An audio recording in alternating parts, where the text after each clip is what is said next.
Hey, this is Marco, and in this video I'm going to show you how to fix Messenger delivered icon not showing. But before I show you how to do that, subscribe to the channel, it helps me out a lot. So basically, if you go to your Messenger and you send a text and nothing, it's not like delivering, it's not showing, here's what you need to do. So first option is, if you're on iPhone, go to your settings, scroll down until you see General, then scroll down to iPhone storage.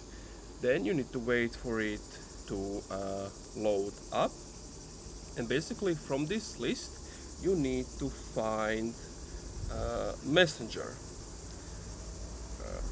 But basically once you find Messenger, you want to click on it and then click on offload app, then open up Messenger. If that doesn't work, then you want to click delete app, delete it completely, go to your app store, type in Messenger and just download it again.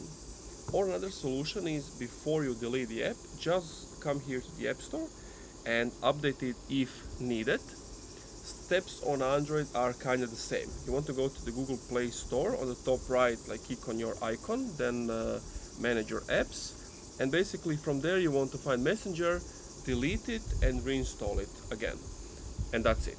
Thank you for watching this video. If you enjoyed, leave a like, comment, subscribe.